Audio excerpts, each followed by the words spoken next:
What if the games of 2025 are more interesting than we think? Some might think it's just another year of sequels and pretty graphics, but beneath all the noise, some big secrets have already been spilled. From gameplay changes to reported feuds between developers and their fan bases, the big releases aren't playing it safe this time. When it's all said and done, some of these games will be industry game changers and others will implode under their own hype. We've got official announcements to whispered rumors in online forums. So let's get started with the strategy behemoth that's rewriting history. Few franchises have the cachet and near religious fervor that Sid Meier's Civilization does. With Civilization 7, Firaxis Games is promising a mix of the old and the new, specifically their ages mechanic. At first glance, it sounds innocuous. You move from antiquity to the modern era, making choices that carry over. But here's the catch.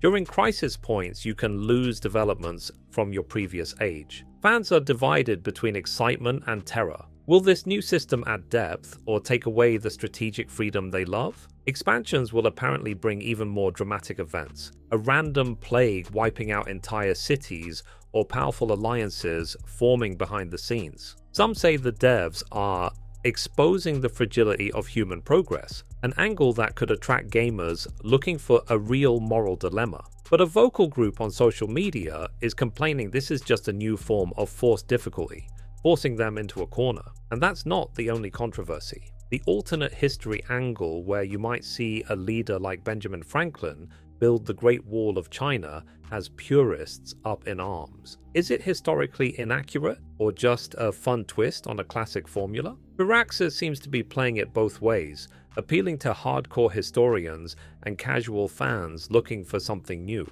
Despite the complaints, everyone agrees on one thing. Civilization 7 will top the strategy charts when it launches on February 11th. People can't stop analyzing the strategic layers. Even those who hate the concept are already figuring out how to exploit it. If the new crisis point mechanic works as intended, it might revitalize a series that's been accused of being too iterative. But if it fails, it could be brutal. When Civ fans get mad, they get loud.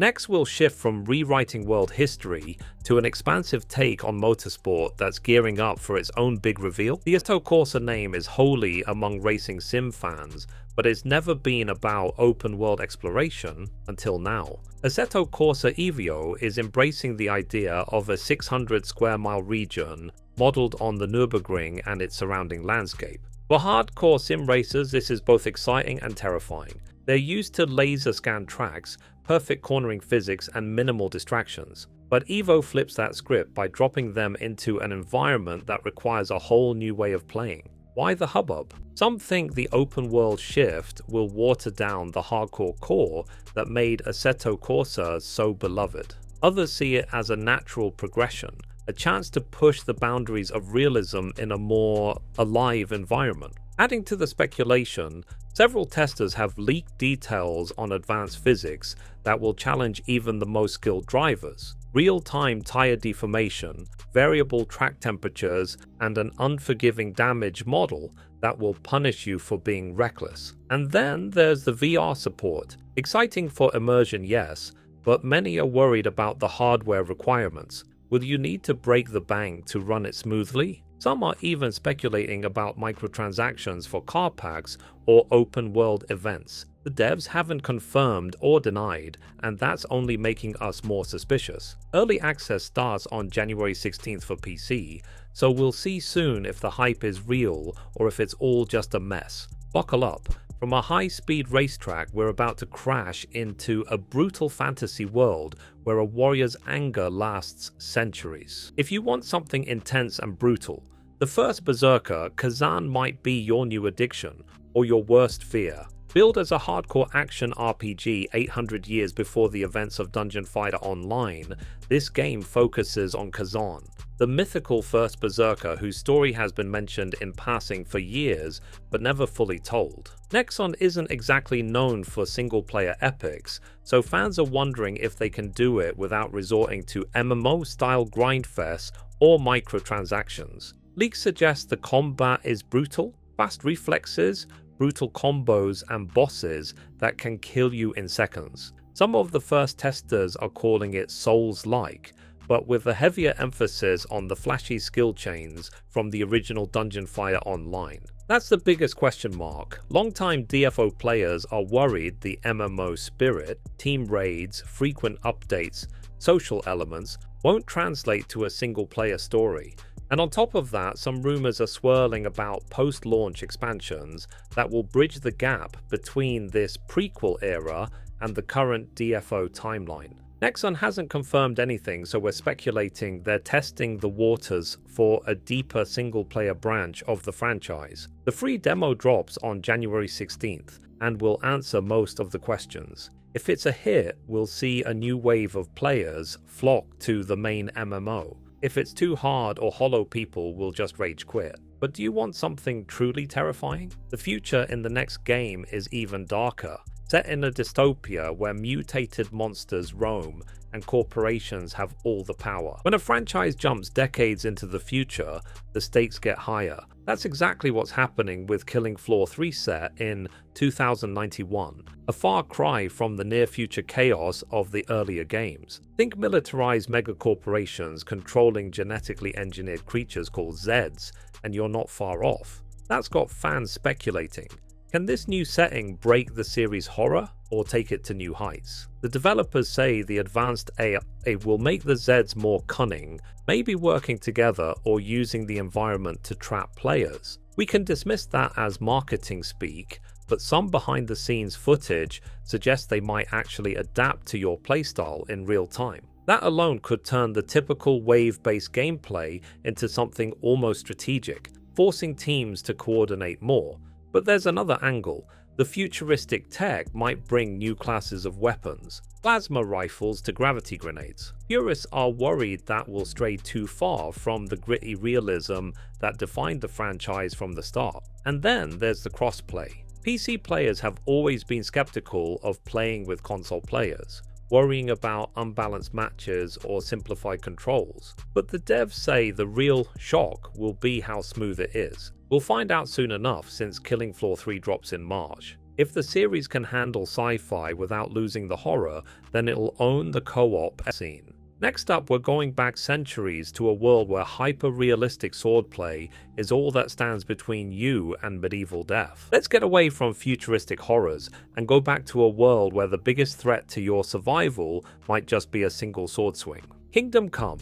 Deliverance 2 is finally on the horizon, and it's doubling down on the hyper-realism that made the first game a cult classic. We're talking historically accurate weapons, deeper wound systems, and 2 massive maps. The developer Warhorse Studios is proudly saying the combat engine is not just harder, but more authentic. But authenticity can be frustrating if not balanced right. Old-timers remember the first game's difficulty curve was brutal. Some called it immersive, others called it unfair. This sequel is supposed to refine the system, so combat feels smooth, not clunky, but early testers say the difficulty is still off the charts. Will that scare off newbies? Maybe. But series fans wouldn't have it any other way. They say the harsh learning curve is what sets Kingdom Come apart from other RPGs. Another rumor is large-scale battles that test not just your sword arm, but your ability to command your allies or manage resources. Beggars can't be choosers,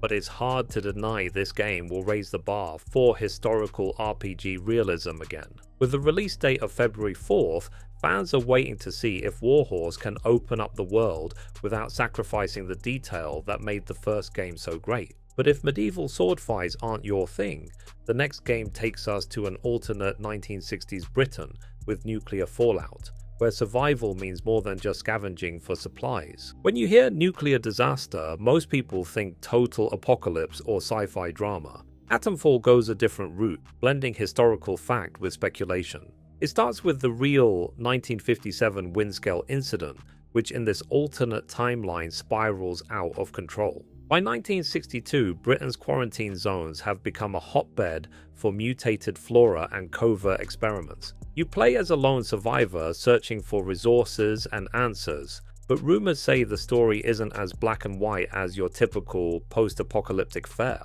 There might be a conspiracy at play with government agents quietly cleaning up the evidence of wrongdoing. Beyond the story, the gameplay is survival, crafting, and intense combat. Some insiders compare it to a more narrative-driven Stalker, but with a British twist. Imagine battered tea shops turned into scavenging grounds, with mutated rats feasting on decades of nuclear waste. The biggest debate is if the game leans too much on survival mechanics.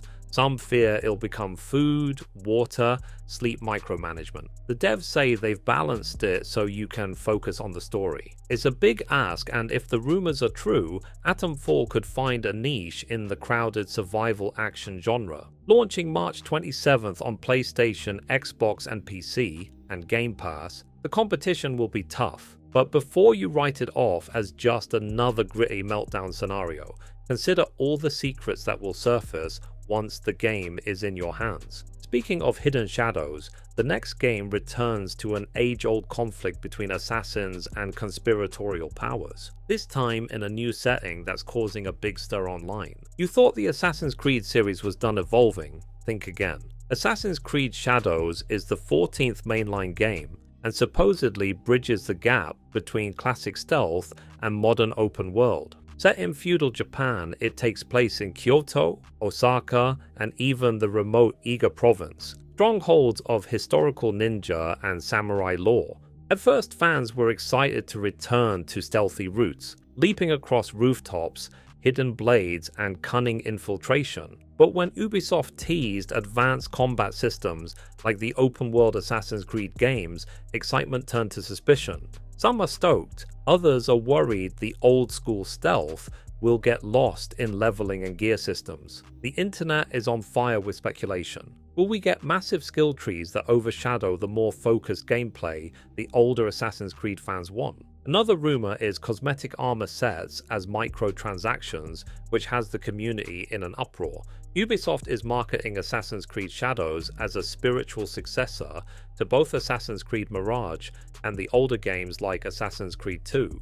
But how can you merge those two very different eras of design without pissing off one side? And to add to the mystery, a few leaks suggest a dynamic weather system that will affect stealth approaches, like sneaking through fog or using thunderstorms to mask the sound of your footsteps. Whether that's true or not, we'll see. One thing is for sure, come February 14th, players will be dissecting every detail. The controversies won't stop them from buying the game, but will they deliver on the promise of a stealth renaissance? If you want something more fantasy heavy, rest assured the next game will scratch that itch, especially if you like forging your own path in a big RPG world. Obsidian Entertainment's Avowed is set in the same universe as Pillars of Eternity, but it's a first-person game like Skyrim. That alone has the internet in a frenzy. Could this be the Skyrim competitor fans have been waiting for since Fallout New Vegas? Obsidian's track record for storytelling and player choice makes it a strong possibility. They're calling it an open zone RPG, not fully open world, which some players like. The idea is each large area will be like a mini open world, full of quests, secrets and NPCs who remember your choices. Some are worried open zone means smaller, disconnected areas that break immersion.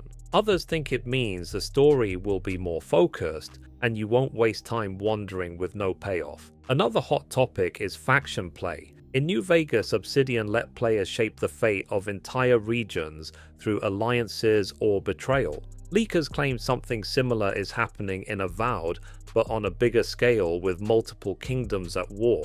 Each faction might offer exclusive spells, gear or storylines, adding replayability but also potential frustration if you lock yourself out of certain paths. And we can't ignore the next-gen visuals. Fans remember the rough edges of previous Obsidian games on release, bugs and performance issues that overshadowed the great writing. This time they're backed by Microsoft and running on new hardware. If that's a winning combination, Avowed will be the biggest fantasy RPG of 2025. If it's a technical mess, however, the backlash will be brutal. We'll see after February 18th. But for now, let's move from epic fantasy to a whimsical co-op adventure that will redefine friendship-based gaming again. When It Takes Two dropped, it surprised everyone with its new co-op mechanics and heartwarming storytelling. Now Hazelight Studios is trying to bottle that magic again with Split Fiction. The premise: two writers, Mio, a sci-fi guy, and Zoe, a fantasy girl, are forced together in an otherworldly adventure that combines their genres into one world. Each area you explore will draw from sci-fi space and medieval fantasy, resulting in weird fusions, laser swords clashing with dragons in the same area. The studio's co-op focus is once again at the forefront. You'll play locally in split screen or online through a special Friends Pass. This means one person can own the game and invite a friend for free, regardless of platform. A move that has some publishers scratching their heads. Will it hurt sales or spread the word of mouth? Hazelight is betting on the latter. Early looks suggest each puzzle area is heavily reliant on synergy. If you're the sci-fi writer, you'll hack mechanical doors. If you're the fantasy writer, you'll summon ancient magic to clear the way. Sounds whimsical, but it could also be hilarious, especially with cross-platform. Fans who didn't like the forced couples therapy of It Takes Two wonder if this will have the same emotional depth. But given the developer's track record, we'll probably see some serious moments between the comedic fantasy sci-fi hijinks. Launching March 6th, the question is, will it balance novelty with gameplay? And if you want to go wild and battle epically, the next game might be your playground. Monster Hunter is a genre in and of itself. Monster Hunter World opened the doors to the mainstream, and Monster Hunter Rise added vertical movement and Switch support. Now Monster Hunter Wilds combines those ideas. Vast interconnected areas like World, new vertical traversal like Rise, but with next-gen visuals. Early looks show monsters climbing walls, diving into rivers, and smashing through destructible environments, a dynamic that's new to the series. But is there a catch? Some fans think there will be post-launch DLC that will lock certain iconic monsters behind a paywall. Capcom hasn't confirmed or denied this, and it's causing a lot of drama online. On top of that, a snippet of the announcement mentions cooperative synergy beyond anything seen before, which has some wondering if we'll see multi-monster hunts or even crossovers with other games.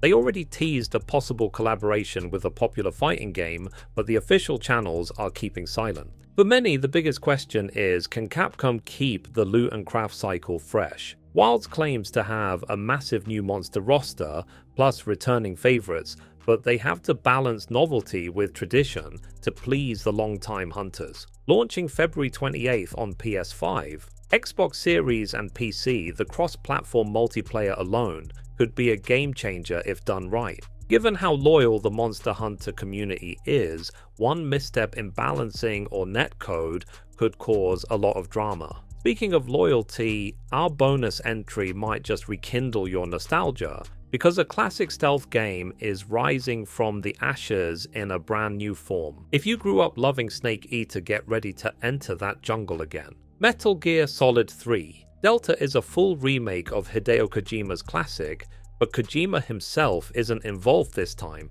Konami has promised to stay true to the original story and voice cast. David Hayter, anyone? And upgrade the visuals with Unreal Engine 5. The challenge is one misstep, and die-hard fans will be furious since Metal Gear Solid 3 is a masterpiece. Then there's the question of modernizing the gameplay. If they change too much, it might lose the intricate stealth mechanics of the original. But if they leave it too intact, newcomers might find it outdated. Rumors are that Delta will have optional quality of life changes, a better camera, smoother aiming, and expanded camouflage systems. Some data miners found references to new areas or hidden bosses, which has led to speculation that cut content from the original will be restored, but not all fans are on board. There's a vocal group who think these additions will ruin the purity of the Snake Eater experience, especially since Kojima isn't involved. Konami is silent about microtransactions, expansions, or additional story content, which has fueled more speculation. Could this be a test for remaking other classics in the Metal Gear series? If Delta succeeds, we might see a whole wave of old titles remastered. If it fails, they'll call it a cash grab and tarnish an iconic legacy. The release date is still in the first half of 2025, but it's still unclear. Regardless, everyone's waiting to see if that ladder climb, that sniper duel, and that emotional ending are preserved or botched. And there you have it, 10 games for 2025 plus one bonus. If you watched until the end, be sure to subscribe.